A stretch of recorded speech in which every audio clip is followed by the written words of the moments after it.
साथियों नमस्कार।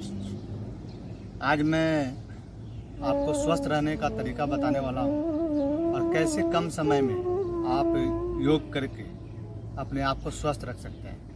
मैं आपको 45 मिनट्स का एक पैकेज बताने वाला हूँ। 45 मिनट्स में कौन सा ऐसा योग प्राणायाम है, कौन सा ऐसा आसन है या कौन सा एक्सरसाइज है जो करके आप अपने आप को बिल्कुल फिट रख सकते हैं। प्राणायाम शुरू करने से पहले या किसी भी आसन को एक्सरसाइज को शुरू करने से पहले 3 बार ओम का उच्चारण करें, गायत्री मंत्र बोले, ओम शांति करके फिर मतलब शुरुआत करें। तो ओम का उच्चारण लंबा गहरा सांस अंदर भर के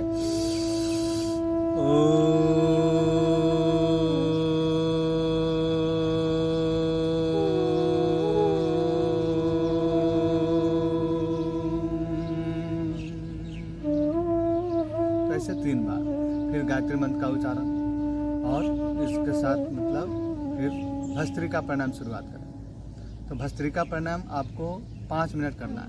लंबा गहरा सांस अंदर भरना है और सांस को छोड़ना है।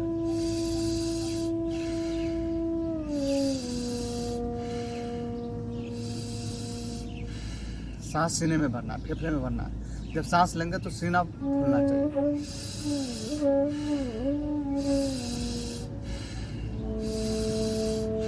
तो इसको आपको 5 मिनट करना है भस्त्रिका प्राणायाम। फिर भस्त्रिका प्राणायाम करने के बाद आपको कपालभाति प्राणायाम करना है। कपालभाति प्राणायाम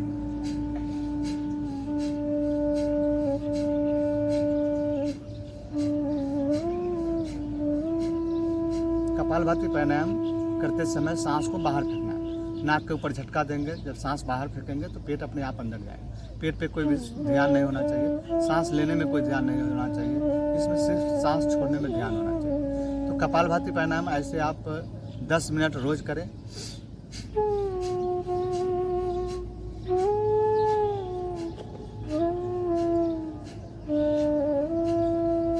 अब शुरू में किसी को 1 मिनट करने से कमर दुखने लगता है, पीठ दुखने लगता है, तो उस समय आप थोड़ा सा जब थक जाए, कमर दुखने लगे तो 3 बार लंबा गहरा सांस भरें।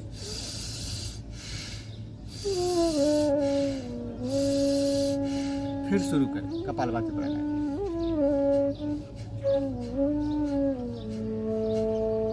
तो ऐसे करके आप 10 मिनट कपालभाति प्राणायाम करें। फिर जब कपालभाति प्राणायाम हो जाता है तो इसके बाद आप अनुलोम विलोम प्राणायाम 10 मिनट करें, जिसमें दाहिने हाथ को उठाते हैं, अंगूठे के से नाक को बंद करते हैं और लंबा गहरा सांस भरते हैं। बाईं तरफ से सांस लिए, फिर दाहिने से छोड़ें, दाहिने से लेंगे, बाएं से छोड़ेंगे।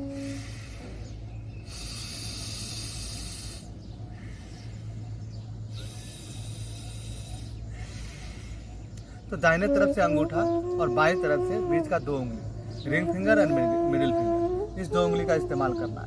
जब भी सांस छोड़ते हैं तो हाथ साइड में होना चाहिए, मतलब सांस छोड़ते समय आपका सांस हाथ से नहीं लगना चाहिए। तो हाथ को हमेशा साइड में रखना है। तो 10 मिनट रोज अनुलोम विलोम प्राणायाम करें। इसके बाद आपको भ्रामरी उद्गित करना है।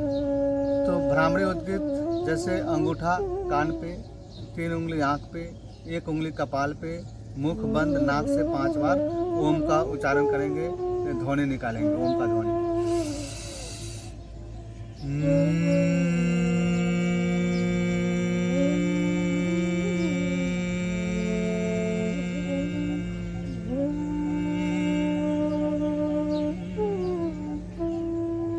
तो ऐसे आपको 5 बार करना है। 5 बार करने के बाद हाथ घुटने पे रखेंगे और मुख से 3 बार ओम का उच्चारण करेंगे, जिसको उद्गित बोलते हैं, उद्गित प्राणायाम।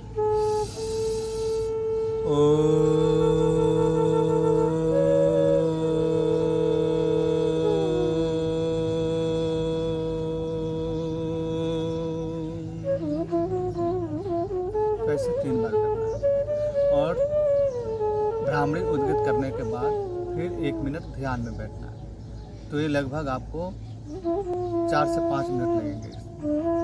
इसके बाद थोड़ा सा सूक्ष्म व्यायाम कर लेंगे, जो हाथ का पैर का होता है, ऐसे ऐसे ऐसे ऐसे गोल घुमा सकते हैं। तो एक एक पोज को 10 बार आप कर सकते हैं, क्लॉकवाइज एंटी क्लॉकवाइज ऐसे कर सकते हैं। इससे आपको हाथ का, कंधा का, पीठ का, गर्दन का दर्द हो तो उसमें अच्छा लाभ होता है। ऐसे घुमा सकते हैं 5 बार या 10 बार दोनों तरफ, क्लॉकवाइज एंटी क्लॉकवाइज। फिर ये भी कर सकते हैं, सांस लेते हुए हाथ को आगे ले जाना है, आगे जाके हाथ खुलना नहीं चाहिए, बंद ही रखना है। तो ऐसे 10-15 बार कर लें।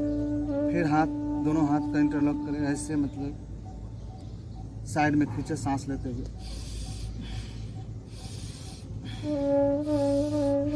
तो 3 बार दोनों तरफ हाथ इंटरलॉक करके माथा के पीछे हाथ रखेंगे, सांस लेते हुए हाथ को माथा से दबाएंगे। इसमें दोनों तरफ से प्रेशर देना है। फिर साइड से ऐसे 3 बार, फिर सामने से ऐसे 3 बार दबाएं। फिर कंधे को 10 बार दोनों तरफ घुमाएं, क्लॉकवाइज एंटी क्लॉकवाइज। तो ऐसे करके पैर का सूक्ष्म व्यायाम बताते हैं। पैर का भी सूक्ष्म व्यायाम, जब बैठे बैठे आप थक जाएं तो पैर खोल करके इसको हिला डोला सकते हैं, सूक्ष्म व्यायाम कर सकते हैं। पहले पैर को सीधा कर लें, उंगली को मोड़े ऐसे, तो ऐसे 10 बार कर लें। फिर पंजे को आगे पीछे करें, ये 10 बार कर लें। ऐसे 10 बार दोनों तरफ गोल घुमा लें, क्लॉकवाइज एंटी क्लॉकवाइज। फिर थोड़ा आपस में पैर को लड़ा लें। इसके बाद आगे पीछे पैर को कर लें। इससे रिलैक्स हो जाएंगे, बॉडी रिलैक्स हो जाएगी। और फिर से आप बैठ के प्राणायाम शुरू कर सकते हैं। बटरफ्लाई भी कर सकते हैं। बटरफ्लाई जिनको खास करके चलने में घुटना लगता हो, दोनों घुटना लगता हो, तो उनके लिए बटरफ्लाई बहुत ही फायदेमंद है। इससे घुटना लगना बंद हो जाता है। हिप्स जॉइंट के लिए बढ़िया है, घुटने के लिए बढ़िया है, तो ये कर सकते हैं। तो ये सूक्ष्म व्यायाम और सूक्ष्म व्यायाम कर सकते हैं। तो प्राणायाम से करते, प्राणायाम प्राण को शक्ति देने वाला होता है, प्राण को शक्ति देता है। प्राणायाम हमें अंदर से मजबूत बनाता है, हमारे बॉडी के सिस्टम को ठीक करता है, और फिर हम स्वस्थ रहते हैं। या बीमार हो भी चुके हैं तो बीमारी से भी निकल जाते हैं। इसके बाद हम आपको आसन के बारे में बताएंगे कि कुछ आसन करके अपने बॉडी को फ्लेक्सिबल रख सकते हैं, अपने फैट को ठीक ठाक रख सकते हैं, ज़्यादा फैट ना बढ़े आपके शरीर में, और शरीर लचीला हो। स्वस्थ रहने का एक ये भी तरीका सही है कि शरीर लचीला होना चाहिए। अगर शरीर लचीला है तो आप बीमार नहीं हो। शरीर को स्वस्थ रखने के लिए प्राणायाम के साथ साथ आसन करना भी जरूरी है। तो आसन में अब ज़्यादा समय नहीं है, तो कमती समय में आसन करके आप कैसे मतलब अपने आप को फिट रख सकते हैं। तो इसमें हम 5 आसन बताएंगे, जो 5 आसन करके आप अपने शरीर को लचीला बना सकते हैं, अपने बॉडी को फ्लेक्सिबल बना सकते हैं, और आप स्वस्थ जीवन जी सकते हैं। तो इसमें पहला है पश्चिमोत्तानासन। जैसे पैर को सीधा करेंगे, अंगूठे को पकड़ेंगे और सांस बाहर छोड़ते हुए माथा घुटने से लेंगे। फिर पीछे की तरफ जाएंगे, फिर ऐसे। तो ऐसे आप 10 मिनट। पश्चिमोत्तानासन का दूसरा पोज आप ऐसे कर सकते हैं, क्योंकि पहले पोज में बहुत सारे लोग हैं तो ये छू भी नहीं पाते या यहाँ तक ही आते हैं ज़्यादा के। तो अब आपको बॉडी को फ्लेक्सिबल बनाना है, तो आप थोड़ा सा जोर मारें तो ये पोज को कर लें। अब इसमें भले ही आपका बॉडी यहाँ तक आता हो तो यहीं तक करें, लेकिन करते करते आपका 1-2 सप्ताह में माथा घुटने तक लगने लगेगा। तो ऐसे कर लें 10-10 बार। इसके बाद दूसरा पश्चिमोत्तानासन के बाद, या एक पोज को 1 मिनट कर सकते हैं आप। पश्चिमोत्तानासन के बाद सर्वांगासन। अब लेट जाए सीधा लेट करके अब अपने दोनों पैर को उठाएंगे, हाथ नीचे रखेंगे, दोनों पैर को उठाएंगे। अब इसमें पैर उठाने के बाद हाथ को ऐसे पेट पे रखेंगे और पैर को सीधा करेंगे। तो इस पोज को 1 मिनट करना है, सर्वांगासन। तो ये आपको बॉडी को फ्लेक्सिबल भी रखेगा, आपके थायराइड के लिए बहुत बढ़िया है, गला ठीक रहेगा। अगर लेडीज करती हैं तो उनके यूट्रस के लिए, ओपी के लिए बहुत ही बढ़िया है। जिनको महामारी की तकलीफ है मेंस का टाइम में तकलीफ होती है उनके लिए भी अच्छा है। जो मतलब माँ नहीं बन पाती शादी के बाद, उनको ज़रूर करना चाहिए इस आसन को। इसके बाद धीरे धीरे वापस आ जाए, धीरे धीरे माथा नहीं उठना। फिर तीसरा हलासन।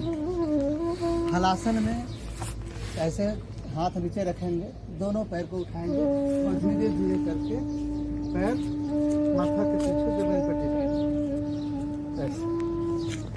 अब इसमें शुरुआत में हो सकता है कि यहीं तक पैर है तो यहीं तक लाइए, धीरे धीरे धीरे धीरे करके आपको जमीन तक पैर आ जाएगा। तो इसको 1 मिनट करना है हलासन। तो ये भी जिनको इनफर्टिलिटी की प्रॉब्लम है, जिनको कोई संतान सुख न मिला हो, उनको जरूर करना चाहिए। इसके बाद धीरे धीरे वापस आते हैं। इसके बाद चक्रासन नंबर 4, चौथे नंबर में चक्रासन। तो इसको भी आप 1 मिनट ऐसे रखें, इससे शरीर लचीला हो। और 5वें में खड़े होकर के तारासन। पैर दोनों पास, हाथ को इंटरलॉक करके ऊपर की तरफ, फिर माथा पे लाएंगे हाथ, सांस लेते हुए ऐसे यहाँ होल्ड कर सकते हैं थोड़ा। तो ये 5 आसन आपको करने हैं।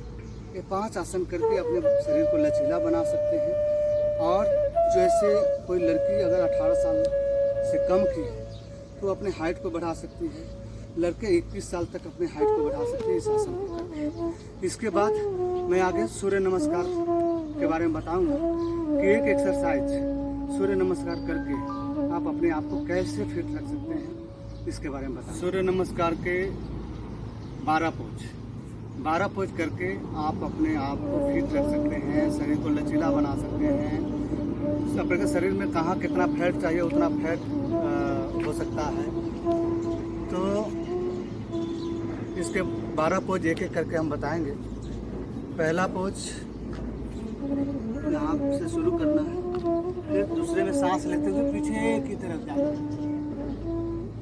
3 में सांस छोड़ते हुए आगे झुकेंगे, 4 सांस लेते हुए बाएं पैर पीछे की तरफ ले जाएंगे, ऊपर देखेंगे, 5 में सांस लेते हुए दाहिना पैर पीछे की तरफ ले जाएंगे, पीछे देखेंगे, 6 में सांस को होल्ड करके रखेंगे, 7 सामने ऊपर देखेंगे, यहाँ पे सांस लेंगे, 8 में सांस छोड़ते हुए पीछे की तरफ देखेंगे, 9 में सांस लेते हुए बाएं पैर आगे और ऊपर की तरफ देखेंगे, 10 में सांस छोड़ते हुए पीछे से पैर को पकड़ के माथा ऊपर की तरफ, 11 सांस लेते हुए पीछे की तरफ, 12 में वापस। तो ऐसे आपको सूर्य नमस्कार 5 मिनट करना है। अब 5 मिनट में आप 15 बार भी कर सकते हैं, 20 बार भी कर सकते हैं, या 25-30 बार भी कर सकते हैं। जब धीरे धीरे करके अभ्यास हो जाए करने की आपको, तो आप इसको फास्ट कर सकते हैं। 1 मिनट में शुरुआत में आपको 3 बार होगा, 3 बार, 4 बार, फिर 5 बार, और ऐसे करके 1 मिनट में 7 बार या 10-11 बार भी कर सकते हैं। तो ऐसे 5 मिनट सूर्य नमस्कार कर लें तो आपको और कोई एक्सरसाइज करने की ज़रूरत नहीं है। इसमें पूरे शरीर का व्यायाम हो जाता है, पूरे बॉडी का एक्सरसाइज हो जाता है, तो बॉडी का हर एंगल का एक्सरसाइज हो जाता है, कहीं से भी बाकी नहीं रहता। तो इतना करके आपको मैं प्राणायाम के बारे में बताया, आसन के बारे में बताया, और ये सूर्य नमस्कार करके आप बिल्कुल अपने आप को स्वस्थ रख सकते हैं, फिट रख सकते हैं। लेकिन एक ही चीज़ है कि जिनको कमर दर्द हो वो आगे झुकने वाले आसन ना करें, जिनको हर्निया की प्रॉब्लम हो वो पीछे झुकने वाले आसन ना करें, बाकी सभी कर सकते हैं।